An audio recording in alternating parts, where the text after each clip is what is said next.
The transport ship emerged from the jump gate with a flash of blue light. Inside, 12 humans sat quietly in their seats, watching through the viewport as Zenith Station came into view. The massive military academy orbited a pale moon, its metal surfaces gleaming under the distant sun. Sarah Chen pressed her scarred hand against the window. After 3 months of paperwork, medical checks, and diplomatic negotiations, humanity was finally sending cadets to the Galactic Coalition's premier military training facility. She was one of the 12 chosen, and the weight of that responsibility sat heavy on her shoulders. "First time off Earth for all of you?" the pilot asked over the intercom. His voice carried the easy tone of someone who had made this trip 100 times. "Yes, sir," Marcus Webb answered from the seat beside Sarah. The former Marine looked calm, but Sarah noticed his fingers drumming against his thigh. A nervous habit.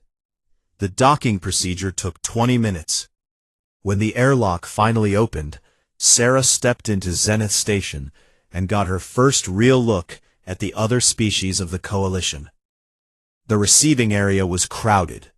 Dozens of cadets from different worlds stood in organized groups, their instructors calling out names and assignments. Sarah saw beings she had only studied in briefing files. Tall, elegant creatures with 4 arms and skin that shimmered like oil on water. Short, stocky beings covered in what looked like rocky plates. Others, that seemed to be made of flowing liquid, held in transparent suits. But it was clear from their stares that the aliens were equally curious about humans.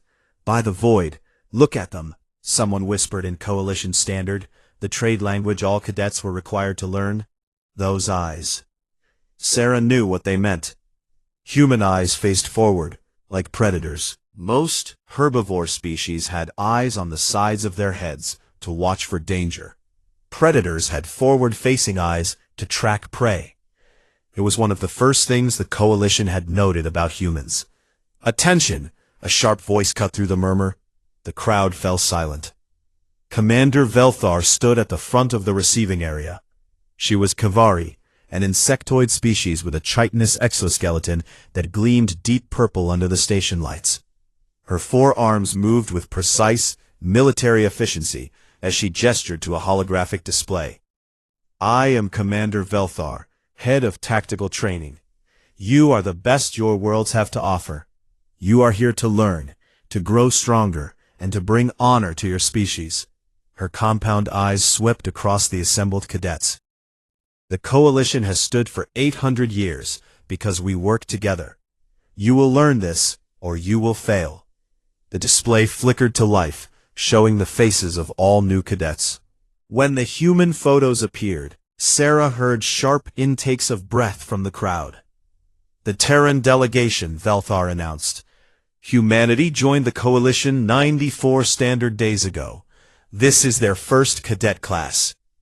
An Aurelian cadet, tall and noble-looking with crystalline features, leaned toward his companion.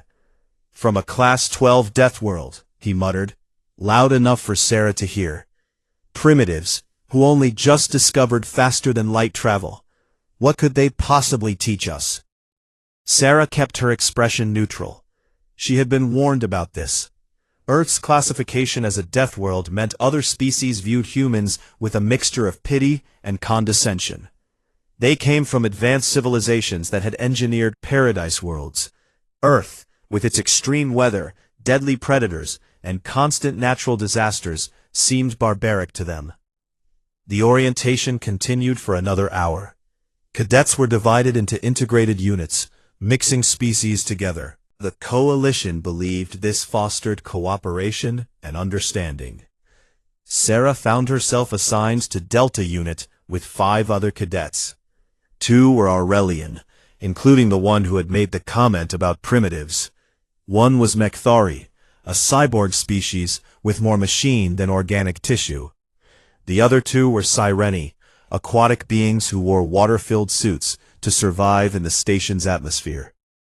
"Sarah Chen," she introduced herself to the group, offering a hand in the human greeting. The Aurelians stared at her hand, but didn't take it.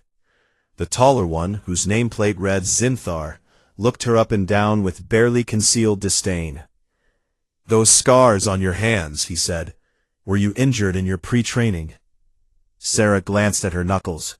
The scars were old, from years of combat training, and a childhood spent climbing trees and building things. "Just normal wear from life on Earth." "Normal?" The Sereni cadet, Kel, bubbled the word through her translator. "Your world damages you this much during normal activities?" "Earth is different from here," Sarah said carefully. She was trying to find the right words when Marcus Webb walked past with his own unit. "Hey Chen," he called. "Did you see the gym specs? 0.8 standard gravity. This is going to be like a vacation." Sarah couldn't help but smile. Earth's gravity was 1.3 times what the Coalition considered standard. The thought of training in lighter gravity was actually appealing. But the other cadets in her unit stared at Marcus like he had said something insane. "A vacation?" Zinthar repeated slowly. 0.8 is the standard training environment. It's designed to challenge cadets appropriately. Marcus shrugged and kept walking, leaving Sarah with her bewildered unit mates. The first day concluded with a tour of the facilities and assignment of quarters. Sarah shared a room with a Kavari cadet named Tixisha, who spent the evening asking careful questions about Earth. "Is it true your world has storms that can level entire cities?" Tixisha asked, her antenna quivering with curiosity. "Hurricanes and tornadoes, yes," Sarah confirmed. "We build structures to withstand them, and we have warning systems, but they're still dangerous." "And the predators?" The files mentioned creatures called bears and tigers that can kill adult humans. Sarah nodded. "We're not at the top of the food chain everywhere on Earth. We had to learn to be careful, to be smart. That's how we survived long enough to build civilization." Tixisha was quiet for a moment. "I cannot imagine such a world. On my home world, the most dangerous creature is the size of your hand. We evolved in peace." "That sounds nice," Sarah said honestly. That night, lying in her bunk, Sarah thought about the day. The other cadets looked at humans like they were damaged goods, survivors of a terrible world who deserved sympathy. They didn't understand yet. Earth hadn't broken humanity. It had forged them into something the galaxy had rarely seen. Tomorrow, the real training would begin. Tomorrow, the other species would start to learn their first lesson about Deathworld cadets. Sarah closed her eyes and smiled in the dark. The alarm chimed at 0500 station time. Sarah was already awake, dressed in the standard-issue training uniform. She had been up for 30 minutes, a habit from her military days on Earth. Her roommate, Tiksha, was still in her sleep pod, the climate controls maintaining the precise temperature her species required. The first physical assessment was scheduled for 0600. Sarah made her way to the gymnasium, following the lighted path through the station's corridors. Other cadets were emerging from their quarters, most looking tired and nervous. The gymnasium was enormous, easily the size of 3 football fields. Equipment filled the space: running tracks, obstacle courses, weight training areas, and simulation chambers. Training Officer Kel stood at the entrance, her water suit gleaming under the bright lights. "Cadets will complete all stations," Kel announced as the group assembled. "Your performance will be recorded and measured against Coalition standards. Begin with the endurance run." The track was 3 kilometers long, winding through adjustable terrain that could simulate different environments. Sarah joined the line of cadets at the starting point. Marcus Webb was a few positions ahead, stretching his legs casually. When the signal sounded, the cadets began to run. Sarah found her pace quickly. The 0.8 gravity made her feel light, almost like she was floating. Each stride carried her farther than it would on Earth. She had to consciously hold back to avoid stumbling. Around her, other cadets were breathing hard. The Aurelian runners were fast, but showing signs of strain. The Mekthari cyborgs maintained precise, mechanical paces. The Sireni had opted out of this particular test due to their aquatic nature. Sarah passed the halfway mark and realized she wasn't even breathing hard. This felt easy. Too easy. Marcus crossed the finish line first, barely winded. Sarah came in third, behind Marcus and a Mechthari cadet, whose cybernetic legs gave her an advantage. But what shocked the observers was that both humans looked like they could run the course again immediately. "Webb," Training Officer Quell called, checking her datapad. "Your heart rate is elevated only 12% from baseline. Did you not exert yourself?" Marcus looked confused. "I ran the course at a good pace, ma'am. The light gravity makes it easier." "Light gravity?" Quell's translator carried a note of disbelief. "This is standard training gravity." "Yes, ma'am. Standard coalition gravity is 0.8. Earth is 1.3, so this feels light to us." Quell made a note on her datapad, her expression unreadable behind her water suit's transparent faceplate. The strength tests came next. Cadets were required to lift and move weights calibrated to challenge each species appropriately. Sarah stepped up to the human station and looked at the weights. The advanced level was marked at 100 kilograms. She had lifted more than that during her morning workouts on Earth. Yuki Tanaka, another human cadet, was at the next station over. She picked up the advanced weight like it was a light bag of groceries, completing the required repetitions without strain. Then she added more weight and continued. "What are you doing?" an Aurelian cadet asked, staring. "Warm up," Yuki said simply. "This weight is too light for a real workout." The Aurelian looked at his own station, where he was struggling with what the humans considered a warm-up weight, and said nothing. By mid-morning, the pattern was clear. Humans were performing far above the expected baseline for a species new to coalition training. They moved weights that challenged advanced cadets. They ran distances that tired veteran athletes. They showed no signs of the struggle that other species displayed. The environmental adaptation test brought the most dramatic results. Cadets entered sealed chambers that simulated hostile environments, extreme heat, bitter cold, thin atmosphere, toxic gases. The test measured how quickly each species could adapt and function in dangerous conditions. Sarah's group entered a chamber filled with a low-level toxic atmosphere. It smelled like sulfur and made her eyes water. Her chest tightened slightly as her body registered the irritant. The Aurelian cadets immediately activated their breather units. The Mechthari switched to internal air supplies. Both Sereni cadets had already left the chamber, unable to participate. Sarah focused on her breathing, keeping it slow and steady. Her body adjusted, filtering out the worst of the toxins. It wasn't comfortable, but it was manageable. She had experienced worse during chemical warfare training on Earth. After 5 minutes, the test was complete. Sarah had completed all required tasks in the toxic environment without artificial breathing support. "How?" Zinthar demanded when they exited the chamber.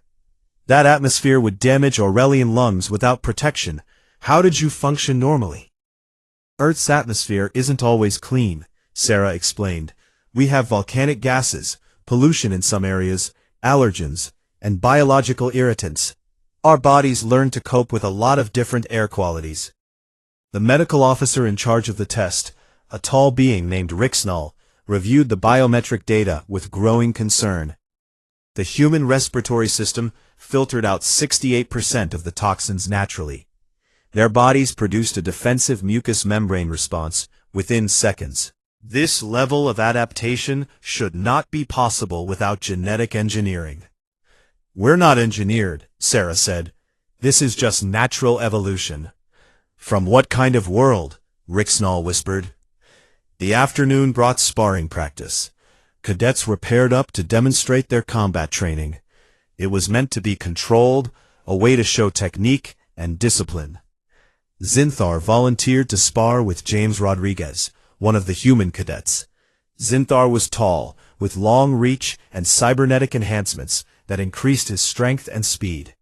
He was considered one of the best fighters in his class on his homeworld. "I will try not to hurt you badly," Zinthar said as they faced each other in the practice ring. "I know your kind is fragile." James said nothing.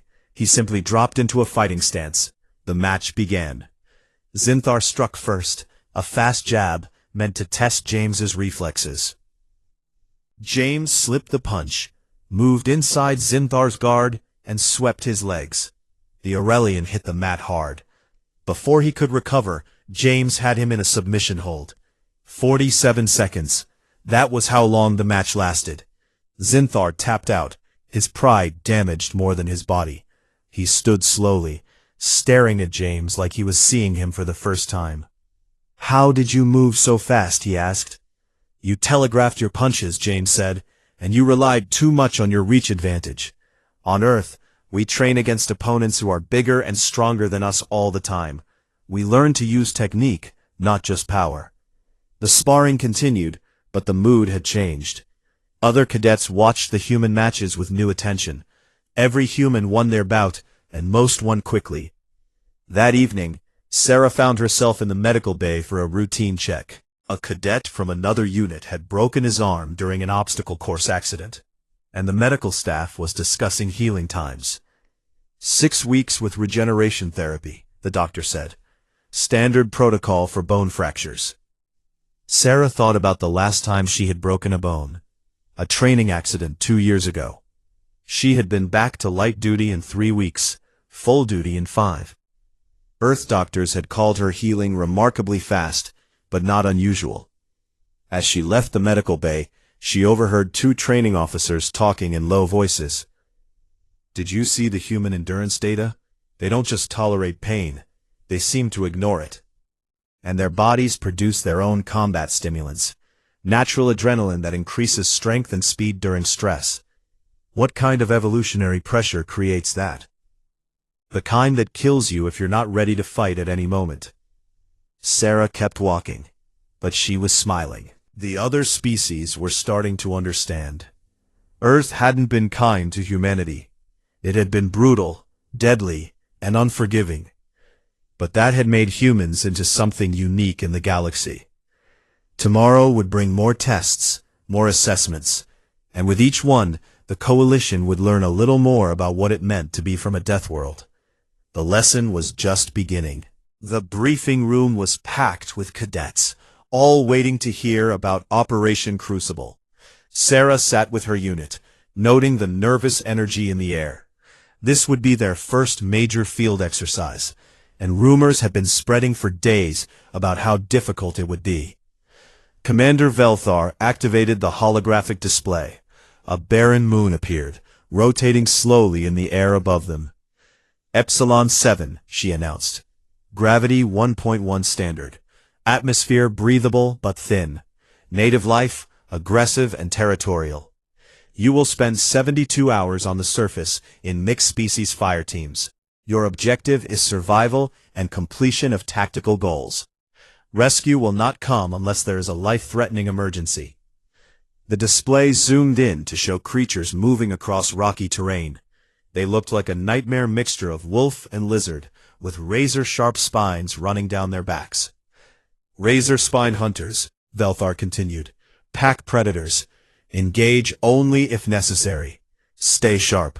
Highly intelligent. They have killed Coalition personnel before. You will treat them as hostile." Sarah studied the creatures carefully. They moved like wolves, coordinating their movements. Pack hunters with intelligence were dangerous. Earth had taught humanity that lesson with wolves, lions, and orcas. "Teams are already assigned," Velthar said. "You will have minimal supplies. 4 days of rations, basic medical supplies, 1 plasma rifle per team, and emergency beacons. Everything else, you must acquire or build yourselves." Zinthar leaned toward Sarah. Over the past 2 weeks, his attitude toward humans had shifted from contempt to wary curiosity. "Your world has creatures like these razor spines?" "Similar," Sarah said. "We call them wolves, or big cats. Some are bigger than these. We learned to deal with them thousands of years ago." "Bigger?" Zinthar looked at the hologram again, clearly disturbed. The drop to Epsilon 7 was rough. The transport shuttle bucked and shook as it entered the thin atmosphere. Sarah's team sat strapped in their seats. Herself, Zinthar, two Kavari named Tixa and Krell, and a Mekthari called Unit 47. When they landed and the doors opened, Sarah's first breath of Epsilon 7 air was cold and sharp. The gravity pulled at her, noticeable but not as strong as Earth. It felt somewhere between Earth and the station. "Spread out," she ordered, taking point. "Tixa, scan for water sources. Krell, help me identify shelter locations. Zinthar, you and Unit 47 set a perimeter." "You are giving orders?" Zinthar asked, but he was already moving to comply. Sarah had proven herself over the past weeks, and he no longer questioned her judgment. The first day passed in hard work. They found a cave system that offered protection from the wind and rain. Sarah showed them how to check for existing occupants, how to set up a defendable camp, how to ration supplies. "We have 4 days of food," Krell said. "The exercise is only 3 days. Why are you concerned about rationing?" "Because plans change," Sarah said. "Always assume things will take longer than expected. Always plan for problems." That night, Sarah took the first watch. She sat at the cave entrance, listening to the sounds of Epsilon 7, wind howling across rocks, strange calls from distant creatures, the sound of something large moving in the darkness. She had grown up camping in the mountains of Colorado, where bears and mountain lions were real threats. This felt familiar in a way that surprised her. Around midnight, she heard it, a sound like breathing, but wrong. Too many sources, too coordinated. Pack hunters. Sarah woke the team silently, using hand signals. They came alert quickly, well-trained despite their different species. "Razor spines," she whispered, "at least 6 of them, surrounding our position." "We should activate the beacon," Zinthar said immediately. "Call for extraction." "No," Sarah said firmly. "We can handle this." "Handle it? Shen, these creatures have killed trained soldiers. So have grizzly bears, so have tigers, so have sharks." Sarah checked her rifle.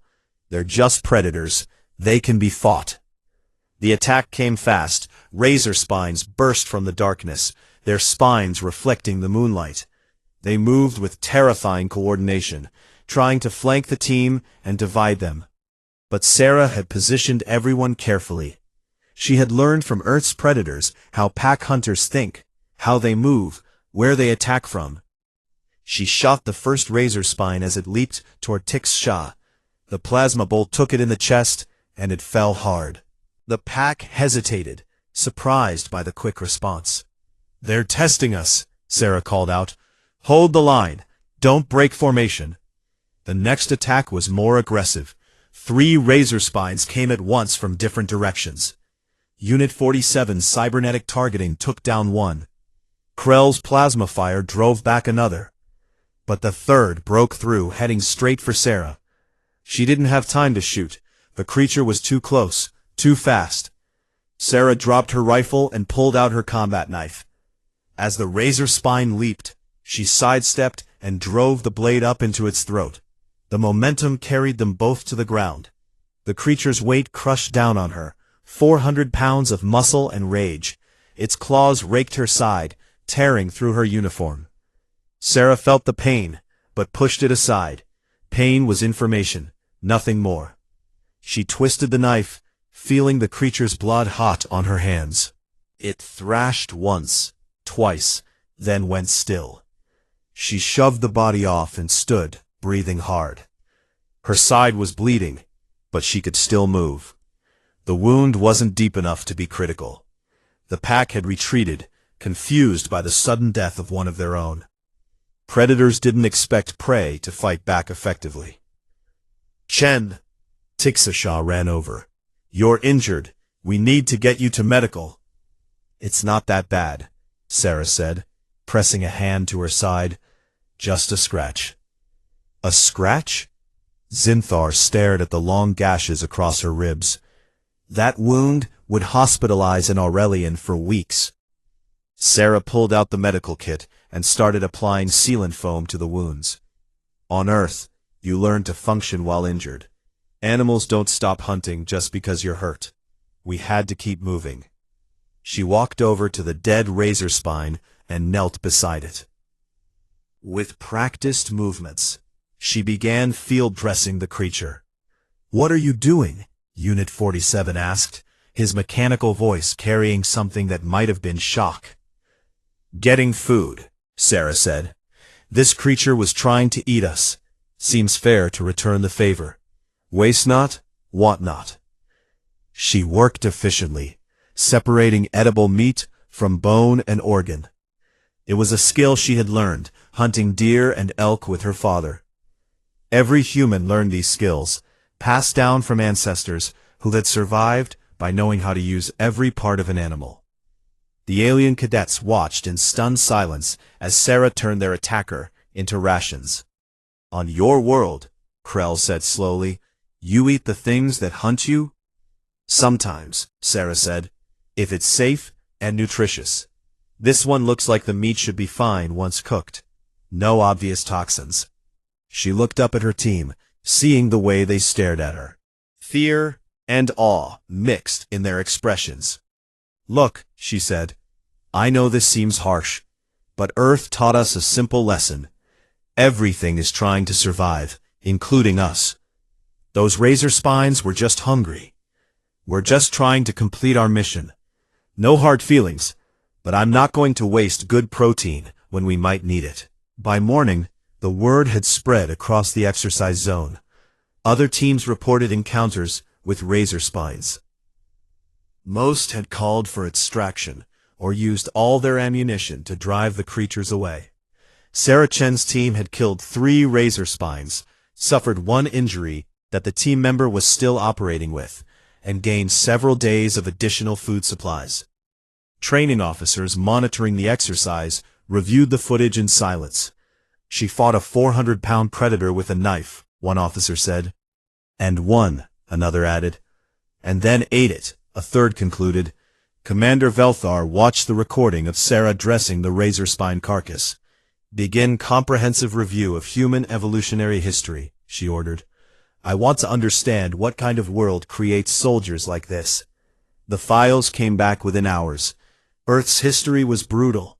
Megafauna that hunted early humans. Ice ages that killed the weak. Diseases that swept through populations. Predators in the air, on land, and in the water. No safe places. No easy survival. And humanity hadn't just survived. They had thrived. They had turned every threat into a lesson. Every predator into a cautionary tale. They had learned to hunt the hunters.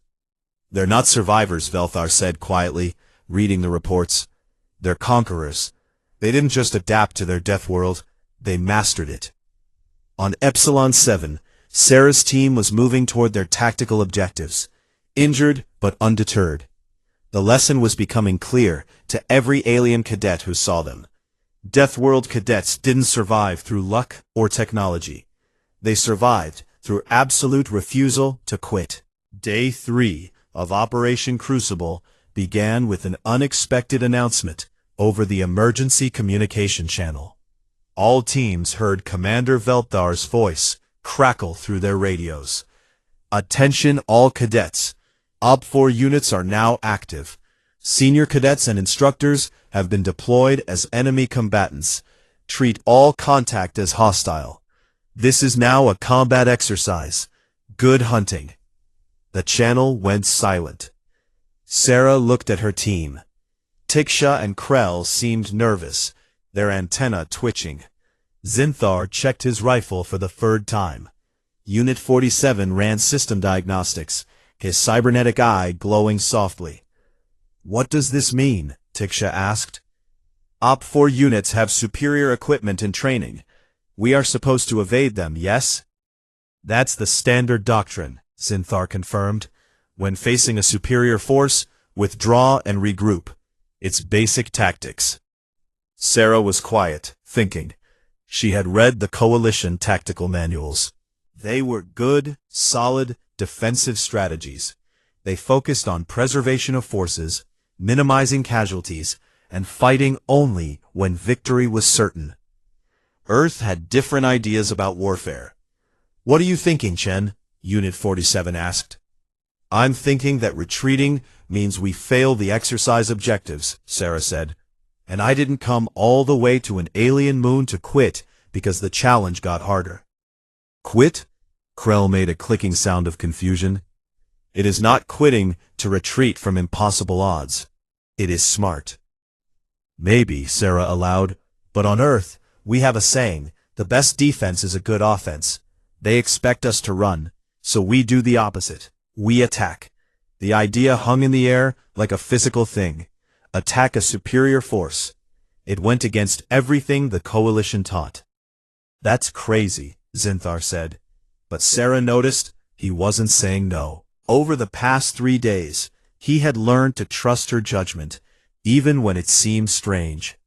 "Look," Sarah pulled out her datapad and showed them a map of the area. "There's an OP-4 staging point about 3 kilometers from here. Small facility, probably 6 to 8 personnel. If we hit it hard and fast, we can take their supplies and equipment. Then we complete our objectives while they're still trying to figure out what happened." "You want to raid them?" Tiksha's voice carried disbelief. "Sarah, they are trained instructors with better weapons. They also think we're scared cadets who will run away." Sarah smiled. "Surprise is a weapon too." It took another hour of discussion, but eventually the team agreed to try Sarah's plan. They moved through the rocky terrain, using what Sarah called tactical patience. She had learned this from Earth's special forces. Move slow, stay quiet, observe everything. The OP-4 staging point was exactly where intelligence said it would be. A small fortified position with supplies, communications equipment, and 6 instructors in combat gear. Sarah studied the position for 20 minutes, noting patrol patterns, blind spots, and weaknesses. Then she explained her plan. "You want me to do what?" Zinthar asked. "Be bait," Sarah repeated. "Walk up to the perimeter looking lost and scared. When they move to intercept you, the rest of us hit them from 3 sides. They'll be focused on you and won't see us coming. This plan involves me being shot at. Only for about 10 seconds. Then we'll have them." Zinthar looked at the others, then back at Sarah. "On my world, using oneself as bait is considered either brave or insane. On Earth, we call it Tuesday," Sarah said. The raid went better than expected. Zinthar played his part perfectly, stumbling toward the perimeter looking exhausted and disoriented. 2 instructors moved to intercept him, their weapons lowered slightly because they thought he was surrendering. That's when Sarah's team struck. She came from the right, moving fast and low. Her first shot took out a communication array. Her second disabled a defensive turret. By the time the OP-4 unit realized they were under attack from multiple directions, it was too late. The fight lasted 90 seconds. Sarah's team used aggression and speed to overwhelm the defenders' superior equipment. They didn't fight carefully or cautiously. They fought like they had nothing to lose. When it was over, the OP-4 instructors sat with their hands secured, staring at the cadets in shock. "That was not standard tactics," one instructor said. "He was Mkthari, his cybernetic implants marking him as a veteran." "No, sir," Sarah agreed. "It was human tactics." Across the exercise zone, similar scenarios were playing out. Marcus Webb's team encountered an OP-4 patrol, and instead of hiding, ambushed them from close range. Yuki Tanaka's team assaulted a supply depot that was supposed to be impregnable. James Rodriguez's team engaged in a running firefight that they should have lost, but won through sheer aggressive determination. In the command center monitoring the exercise, officers watched in growing amazement. "Webb's team just took out an entire squad," one reported. "They used themselves as diversions and attacked from positions that should have been suicide. Tanaka is injured, but still operating at full effectiveness. another added. She has a dislocated shoulder and hasn't even mentioned it. Rodriguez engaged in hand-to-hand combat with an instructor twice his size, and won. Commander Velthar studied the tactical displays. Red markers showed OP4 positions being neutralized one by one. Blue markers showed human-led teams moving aggressively toward objectives instead of running away. "They're not following doctrine," she said. "No, Commander, they're following their own doctrine, human doctrine." Velthar pulled up Sarah's team feed.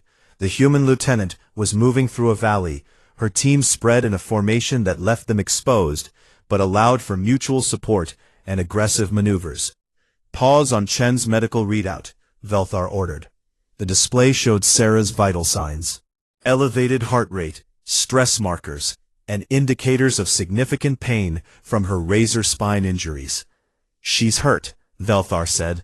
"Why hasn't she requested medical support?" "I asked her team about that," the monitoring officer replied.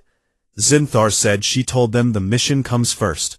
She'll deal with pain when the job is done." "That's not healthy psychological behavior." "For most species, no. But humans," the officer pulled up a file. "Their military history shows this is normal for them. They have a concept called mission priority. Personal welfare comes after mission completion, always." Velthar read through the file with growing unease. Human military history was filled with stories of soldiers fighting with terrible injuries, of individuals holding positions against impossible odds, of units that should have broken but didn't. "They compartmentalize pain," Velthar read aloud. "They use adrenaline and training to continue operating when most species would be incapacitated. They have a psychological trait called combat focus, where non-essential functions, including pain response, are suppressed during crisis. It's evolutionary," the officer explained. "On Earth, stopping to deal with an injury meant death. Predators don't wait for you to heal, so humans evolved to fight through damage until the threat was eliminated." On the tactical display, Sarah's team was approaching their final objective, a fortified hill that represented enemy command and control. It was defended by 12 OP4 personnel with superior positions and firepower. Standard coalition doctrine said this objective was meant to teach cadets about knowing when to withdraw. You couldn't win every fight. Sometimes survival was victory enough. Sarah studied the fortification through her scope. "Tixasha, can you jam their communications?" "For maybe 2 minutes, the Kavari replied. "That's enough. Unit 47, I need you to draw their fire from the east. Make them think that's our main attack." "Understood. And the actual attack?" "Comes from the west, through that rocky area they probably think is impassable." Sarah smiled. "They're about to learn that impassable is relative." "Chen," Zinthar said quietly, "this is dangerous. We could call it done. We've accomplished more than expected." "We could," Sarah agreed. "But we're here. The objective is there. And I didn't come to Zenith Academy to do just enough to pass. Did you?" Zinthar was quiet for a moment. Then he checked his rifle and grinned. "On my world we have a saying, the stars favor the bold. Let's see if that's true." The assault on the fortified position was textbook human aggression. Loud, violent, and overwhelming. Unit 47 opened fire from the east, making enough noise for 3 soldiers. The OP4 defenders focused on that direction, exactly as Sarah predicted.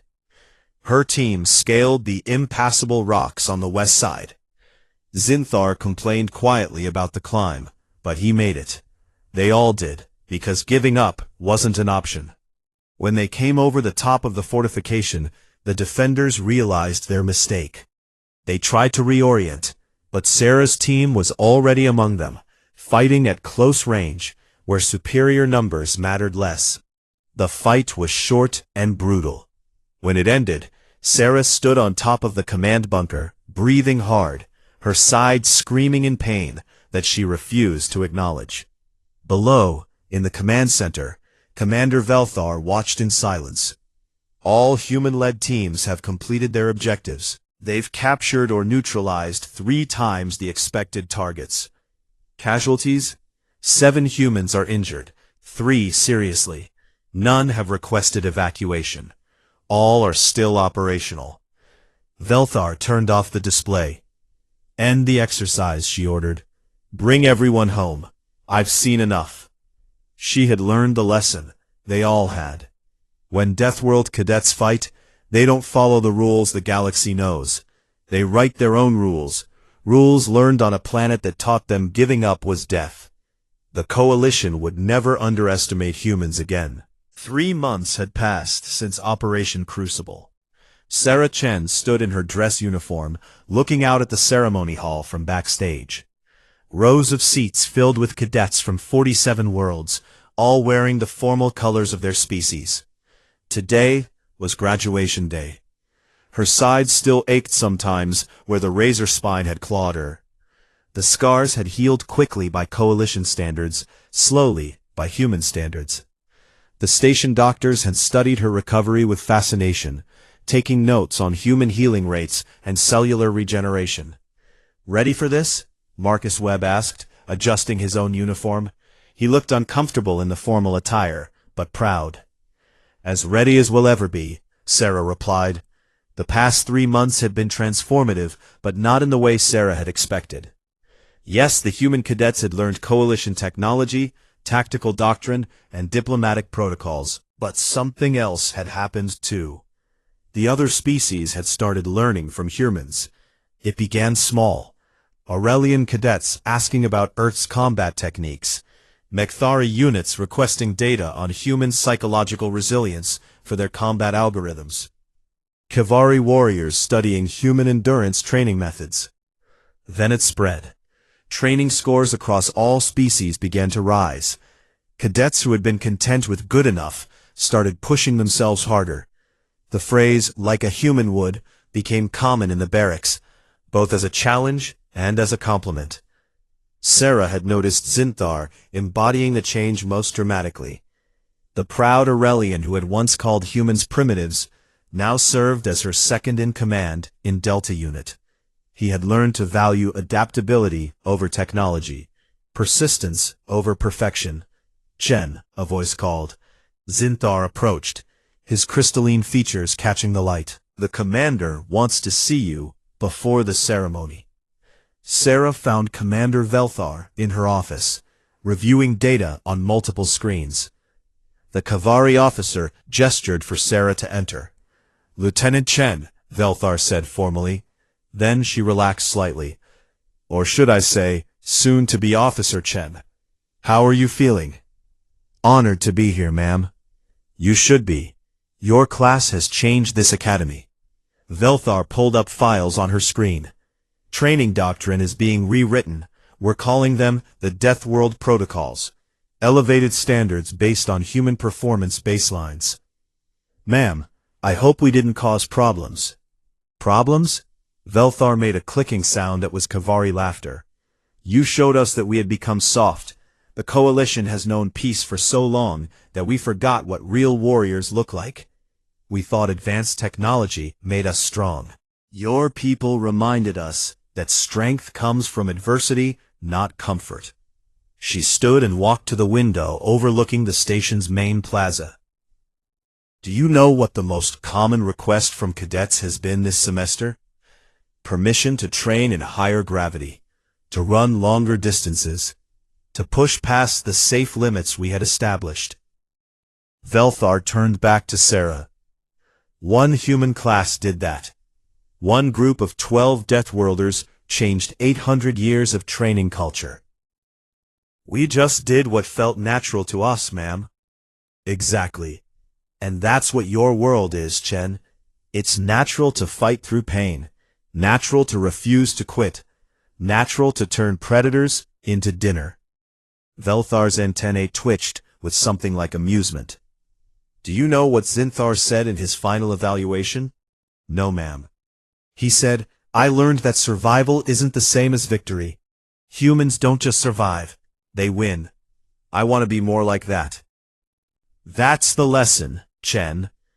That's what every species is learning. Humans showed us the difference between existing and conquering.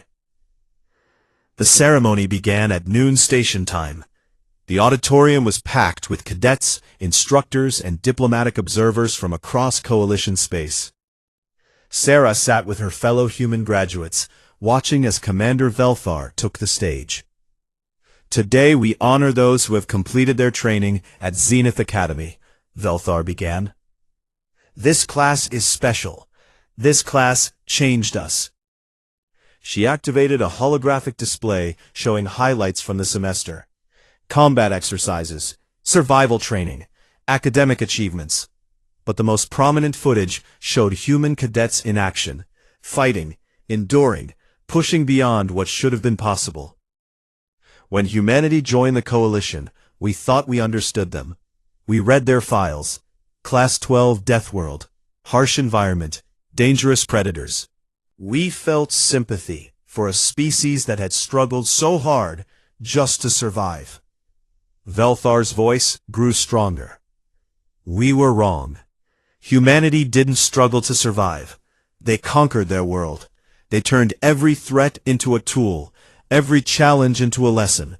They learned that giving up was worse than death, and that knowledge made them unstoppable. The auditorium was silent, every cadet listening intently. We invited Earth to join our coalition, thinking we would teach them our advanced ways. Instead, they reminded us what we had forgotten. Warriors aren't made by technology or breeding. They're forged by adversity. And no species in Coalition space has faced more adversity than humanity. Velthar gestured to the human cadets. These 12 individuals have transformed how we train, how we think about challenge, and how we approach warfare. They've shown us that the soft path leads to soft soldiers, that comfort breeds complacency. That true strength comes from refusing to accept limits. The ceremony continued with individual honors and awards. Every human graduated in the top quarter of their class. Sarah Chen was named Distinguished Graduate for Tactical Excellence. Marcus Webb received commendations for endurance performance. Yuki Tanaka was recognized for combat innovation. But the real story wasn't in the formal awards. It was in the way alien cadets now looked at their human classmates.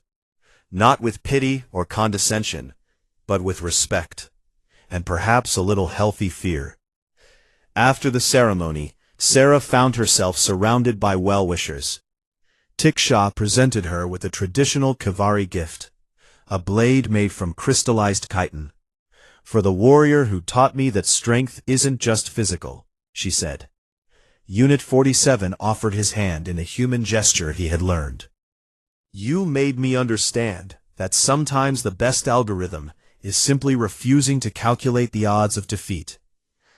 But it was Zinthar who surprised her most. Chen, he said formally, Sarah, I owe you an apology. For what?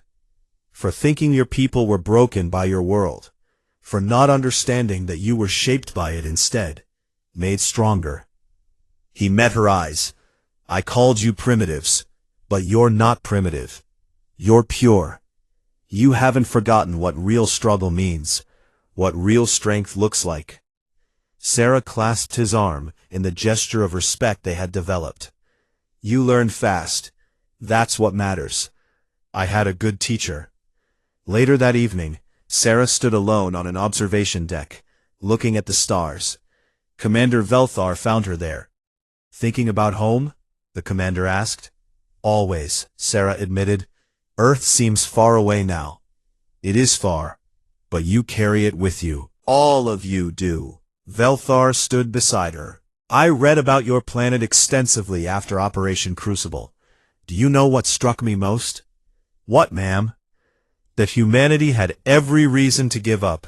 Ice ages, plagues, predators, natural disasters. Any other species would have found an easier world and moved there. But humans didn't. You stayed, you fought, you won. We didn't have faster-than-light travel yet, Sarah pointed out. We couldn't leave. No, Velthar said softly. You could have given up, stopped trying, accepted that Earth was too hard. But that never occurred to you, did it? Quitting isn't in your species' vocabulary. Sarah thought about that. about her ancestors who had survived ice ages with stone tools, who had hunted mammoths and saber-toothed cats, who had built civilizations in deserts, mountains, and frozen tundras, who had faced every challenge their planet threw at them and responded by building, growing, and thriving. "No," she said finally, "it's not."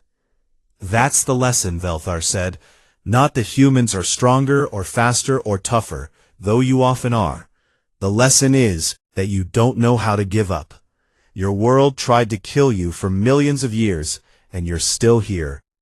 That psychological resilience, that absolute refusal to accept defeat, that's what makes Deathworld Cadets different." The commander turned to face Sarah directly. "This galaxy has been at peace for a long time.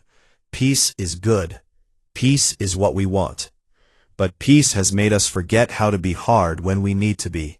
Your people haven't forgotten. And now, thanks to you, neither will we."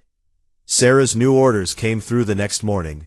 She was being assigned to a coalition patrol vessel operating in the frontier sectors. Marcus would be going to a training position, teaching hand-to-hand combat to new cadets.